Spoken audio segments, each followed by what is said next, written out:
grim milestone of 100,000 deaths surpassed yesterday to COVID-19.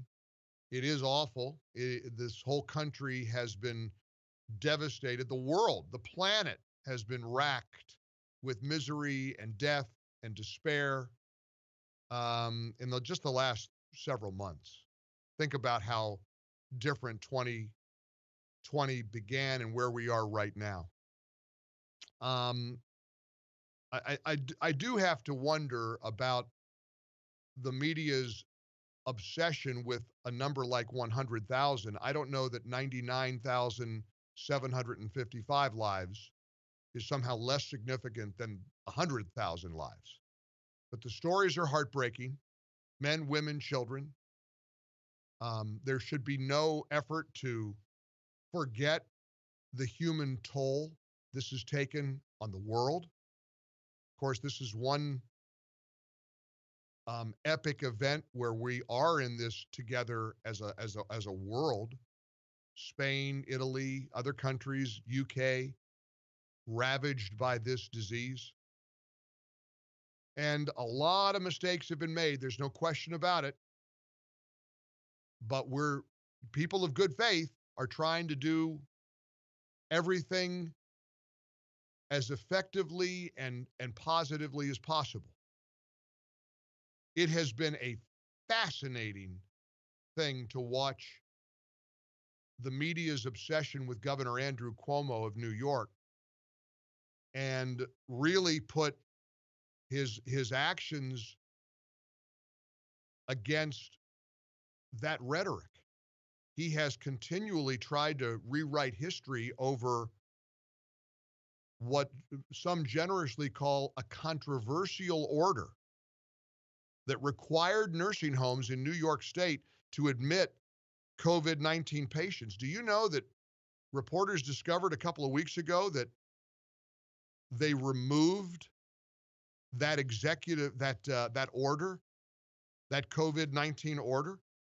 The advisory, incidentally, was called Hospital Discharges and Admissions to Nursing Homes.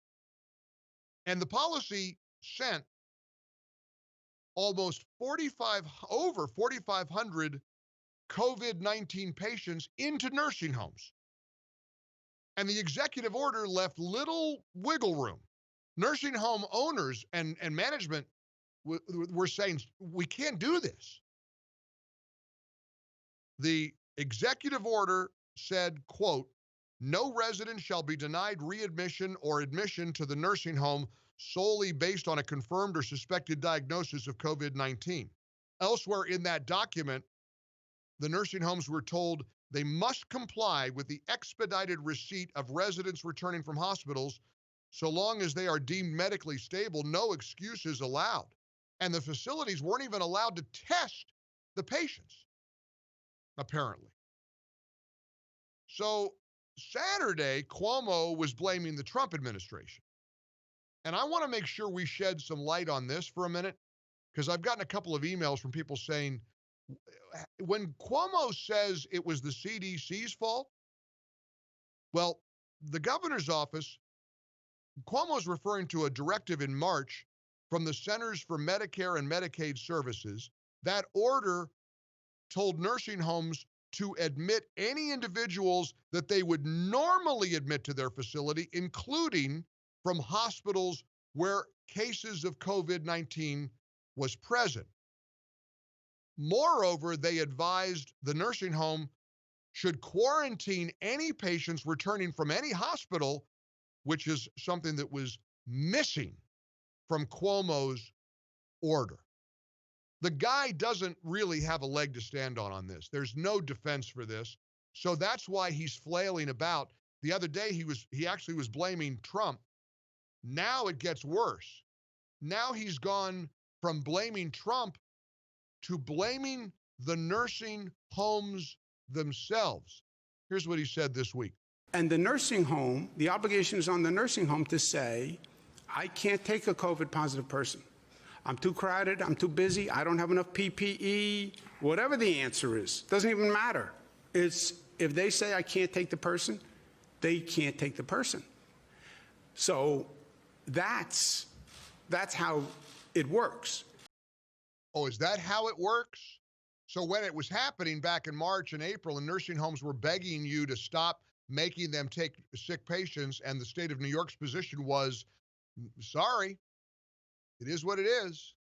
Now it's the nursing home's fault. In other words, it's everybody's fault except for the state of New York.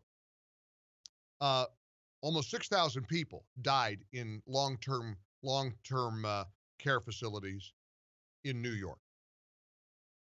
That's almost 20% of all the deaths in the entire state of New York. And when you consider how many millions of people are in New York City alone, do you realize how devastating that is?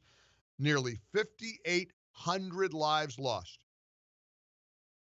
And now Cuomo is blaming the nursing homes themselves. It's his handling of this has been dreadful, and New Yorkers ought to know it. You know, I get that this is a political year. I understand we're in an election process, but this should not be avoided. Yesterday, Cuomo met with President Trump, urging him to help speed up their infrastructure projects in New York State. Cuomo told reporters it was a good conversation. The president is from New York, so he has a context for all the things we're talking about. It was all about how do we supercharge the reopening. Incidentally, according to White House spokeswoman Kayleigh McEnany, who the media loathes, oh my gosh, they can't stand this young lady. They hate her. They're going after her because she stands up there in a way that, I mean, it's kind of reminiscent of Sarah Huckabee and much more aggressive, certainly than Spicer was. But Kayleigh McEnany is, she's up there as a warrior, and they're calling her a liar and all this stuff, and she's unflappable. She told reporters that during the meeting between Cuomo and Trump, Cuomo told the president he's doing a fantastic job. I'm sure that won't be good for Cuomo. He'll deny that. He'll deny that quickly. Can you imagine blaming the nursing homes? It's hard to believe. One more note on coronavirus. Very important, I think. Fauci has been kind of low key lately, but Fauci is, a lot of people are worried about him being so gloom and doom. He's not gloom and doom about the prospects of a vaccination being developed and rolled out in the next 6 months or so. Here's what he said yesterday about a vaccine on CNN. When we first started the phase 1 trial, and when we first developed the vaccine, I said it would be about a year to a year and a half, and that was in January. So a year from January is December. I still think that we have a good chance, if all the things fall in the right place, that we might have a vaccine that would be deployable by the end of the year, by December, November, December. I believe we can. Yeah. Well, that's good news, and let's hope and pray that that's coming as the country continues to reopen. We're scrambling to figure it, not scrambling, but my buddies over in Orlando maybe are going to try to make some calls and see if we can figure out a way to broadcast from Disney World. I got so emotional last night.